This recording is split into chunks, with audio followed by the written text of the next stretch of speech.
You go to sleep on the 31st of December 2020 and wake up the next day, but when you check your phone, it says January 1st, 2020. After the first couple of days you realize it's just like Groundhog Day. What do you do with the information you have about 2020? This is the canonical explanation for the TP hoarders. Oh, man. Everybody was complaining about them, but now we know their secret. They all had chronic inflammatory bowel diseases and finally saw the chance to buy hundreds of dollars worth of TP without it seeming odd. Or they're secretly a part of an underground group of people who are addicted to ping neighborhood front yards. Nah, they would have just gotten a bidet in January. Don't have sex with so-and-so because they have herpes. Sell all the stocks in February and buy Tesla calls in March. I work in healthcare on the business end, so I read the New York Times health section pretty much every day. They began covering COVID in December, so I bought some Clorox stock in early January just in case. So glad I did. I was following the riots in Hong Kong and it was on those boards that people started talking about a mysterious virus making people sick. Yet everyone says that there is no way anyone would know what was happening back in late November/early December. Invest in toilet paper companies. Invest in Zoom. Invest in Zoom. The penny stock had a way bigger increase in evaluation because people didn't know that it wasn't the real Zoom. I almost made that exact mistake.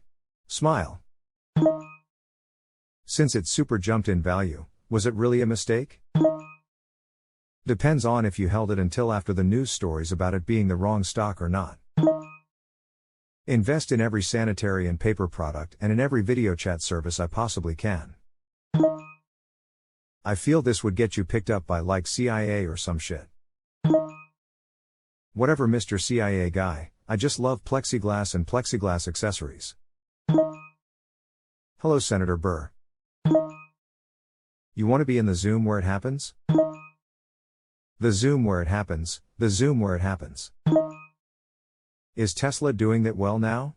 I jokingly told my buddy to buy Tesla stocks after the Tesla reveal. He waited a little too long to go for it. I know a guy who made almost $50,000 this year off Tesla. He's a long-term investor, so he's been in for years, but this year his investment paid off in spades.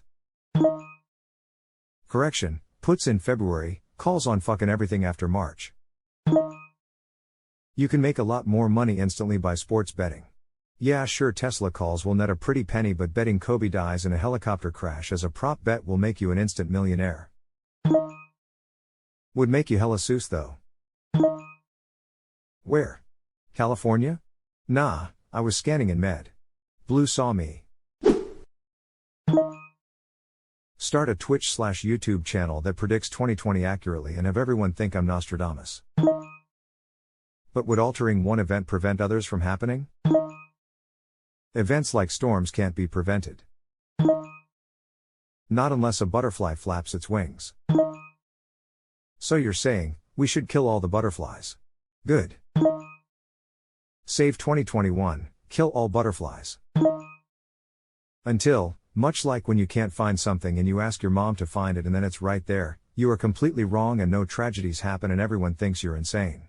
Although that means all the deaths and COVID didn't happen, so. Yay. Nah, you just tell people the truth, that you're an enlightened time traveler. Once things diverge too much you say that your goal is complete, X many lives saved, ect. Enjoy your cult. I would go to the doctor in early January to check on my kidneys. Maybe we could save them. I am sorry. How are you doing now? Thanks for asking. I'm tired, all the time. I have no energy for either school, spending time with friends or simple stuff like cooking or cleaning. I'm about to drop out/pause my studies to move back home so I can focus on my health. I thought I could handle school but I can't frown. And to clarify, I have some special chronic kidney disease called AS at stage 5, so I have to do dialysis until I get a new kidney. I wish you can find a donor and all works out well. Thank you, D. Yo, you Swedish? My wife needs a kidney, and we might be able to swap donors. I can't give to her. I'm more than happy to give you mine, if you find one for her. Yes, I am. I do not have one yet, but I think we're about to start testing early next year. PMA mig efter arskiftet. Vi två som kan tanka sig att donera tillnagon random så lang min fru far en utbyte. Vi har redan satt upp oss på step programmet, ett samarbete mellan transplantationsenheter I Sverige/Norge/Danmark där de kan byta donatorer mellan patienter, men anu in a fatnagon match. Yes, jag hör av mig. Wholesome thread. I don't understand it, but I feel its wholesomeness continue this thread. How awesome, I love Reddit and the amazing things that happen here. Good luck for both of you. Smile. I'd cry, invest, reset, repeat. TP stonks. Edit, holy shit ha. I woke up this morning to a bazillion Reddit notifications on my phone and had ANXIETY. Thanks for all the upvotes and awards, you awesome weirdos. Less than 3. Actually, you'd be far better off with a few penny stocks. I suggest getting into COGS, Novaseat, and a few others prior to their breaking 30 cents. I was watching others in February, but was too chicken shit to jump on them. Hit me up at the tail end of February and I'll hook you up. Edit, well, at least my top rated comment isn't my drawing attention to a puppy penis in a r/aw post anymore. Or options. I'd buy as many calls on SLA as I could afford. I'd sell all my shit and use it to buy as many options as possible, and why I over leverage myself. Far puts on everything starting February 20th that expire at end of March, sell off March 21st. Then on March 20th load up on Far calls on everything, 2 to 3 months out, 6 months out, 9 months out. Easily take $1,000 and turn it into tens of millions. Basically TSLA puts, greater than Tesla calls, greater than billionaire. Dude, all my savings into stocks on March 15th. Watch it soar.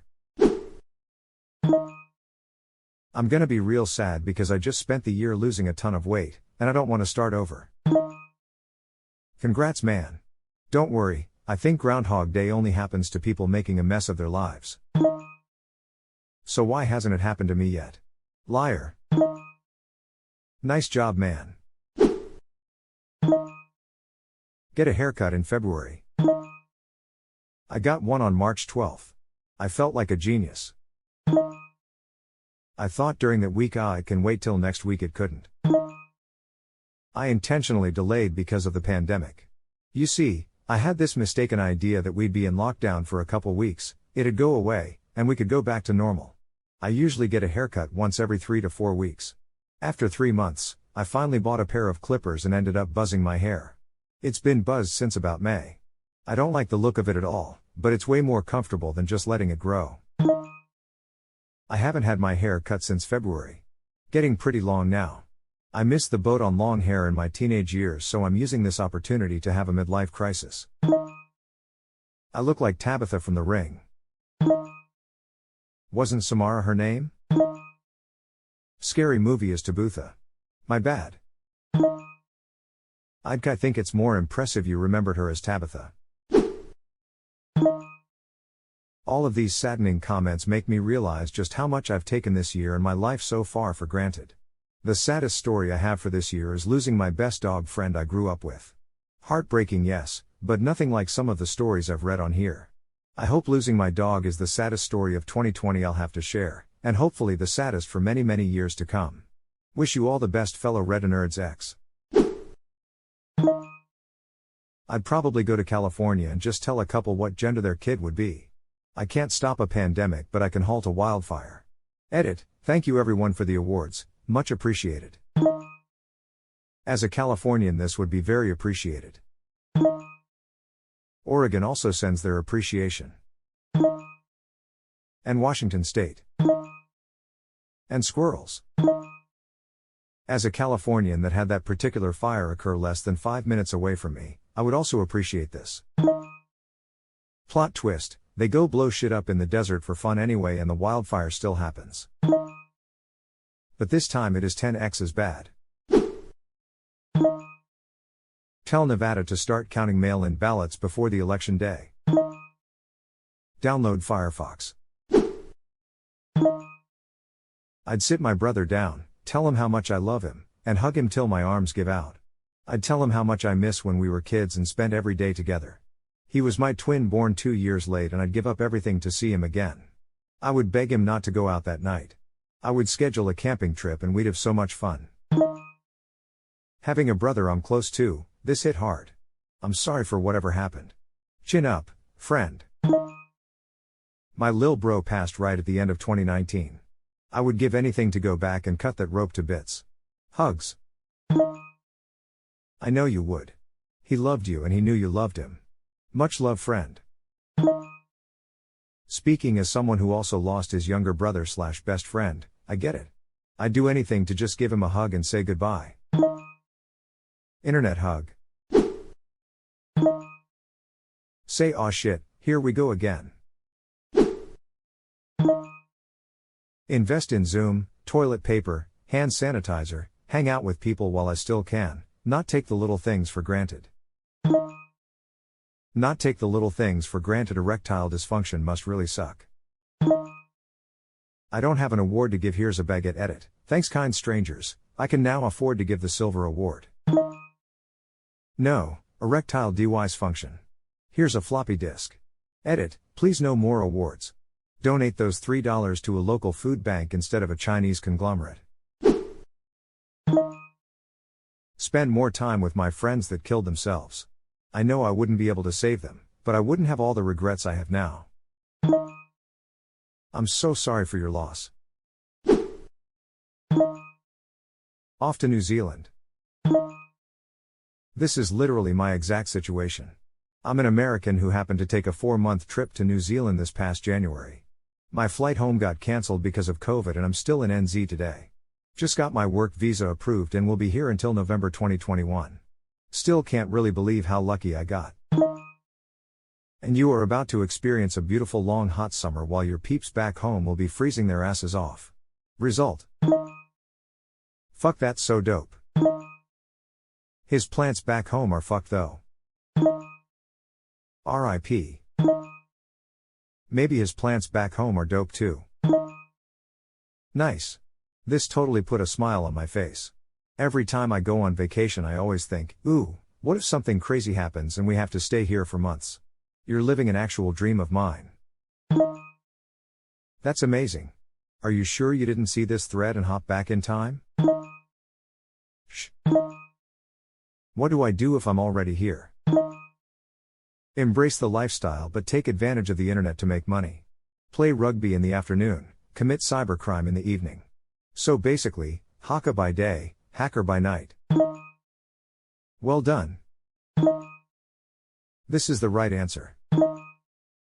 This is the way.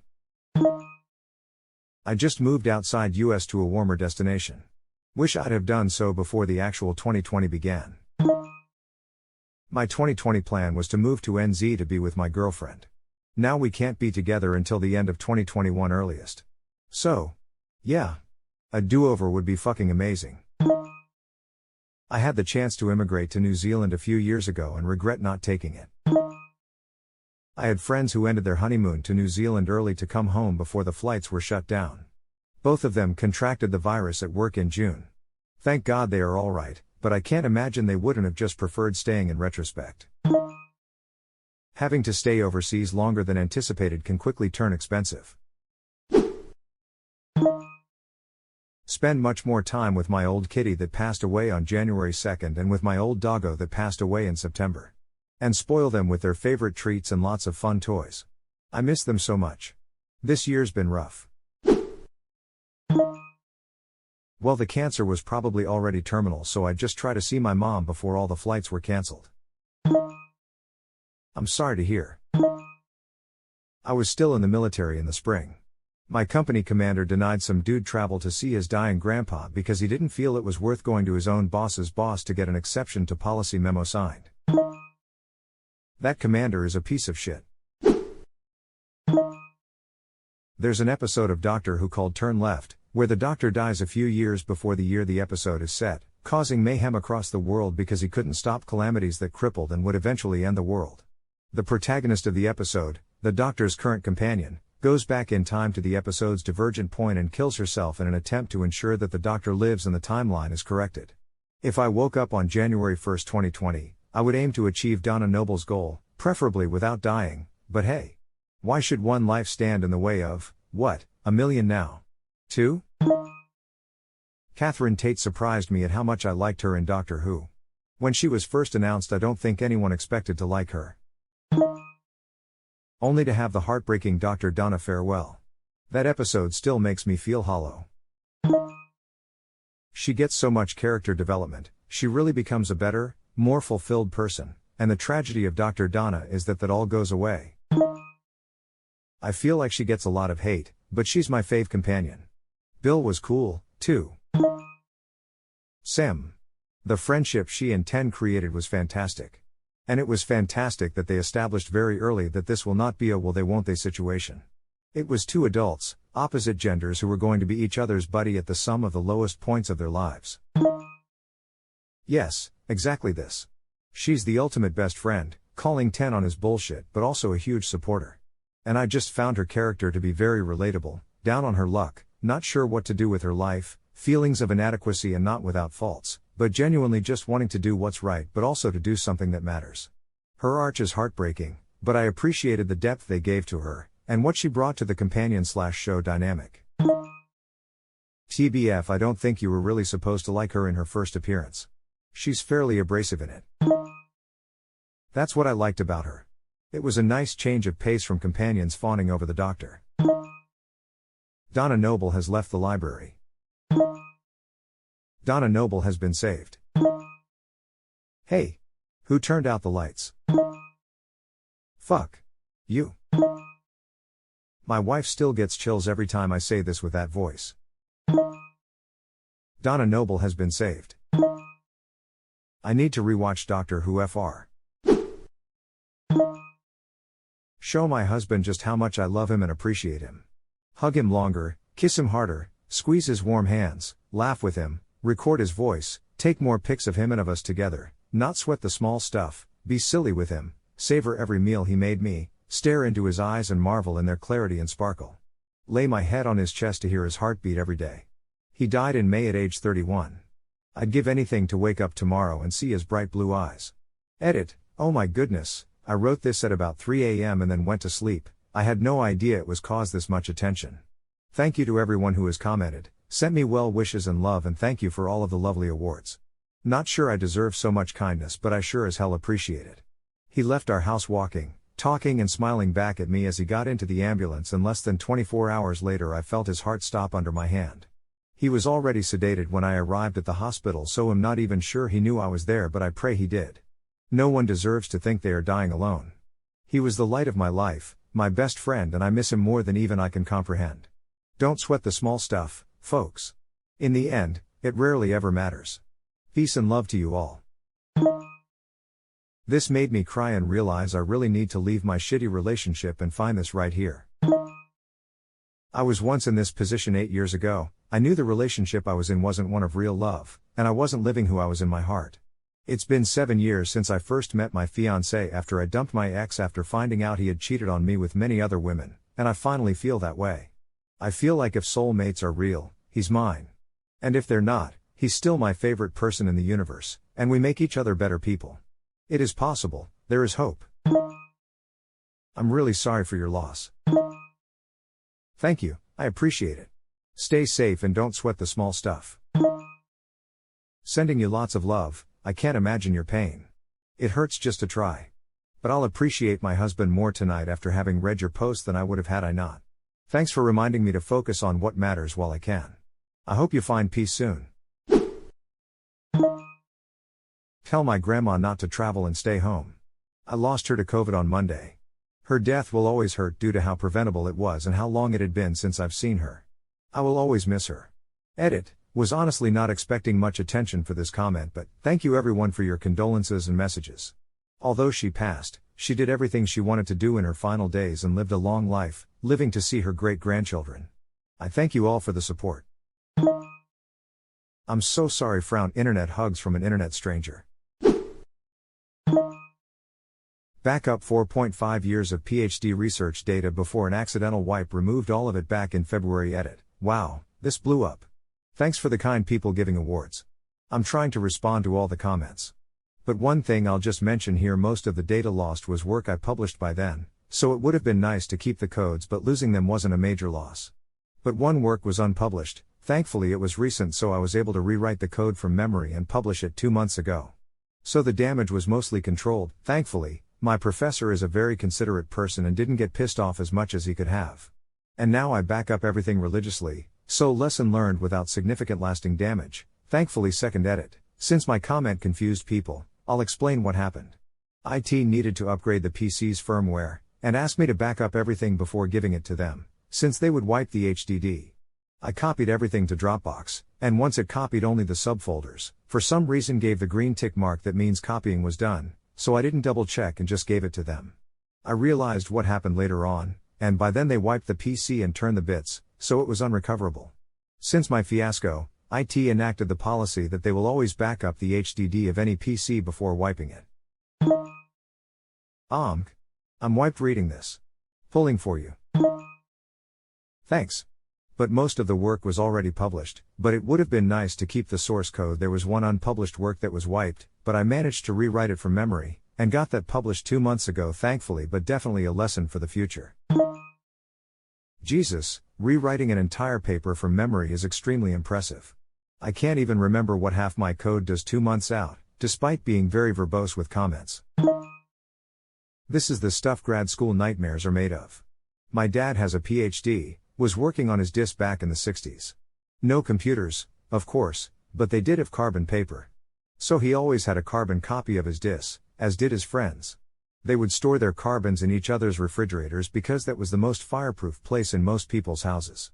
We had a friend's DIS in our fridge, he had my dad's in his. When I was doing my DIS in the early 90s, I had a computer to write it on.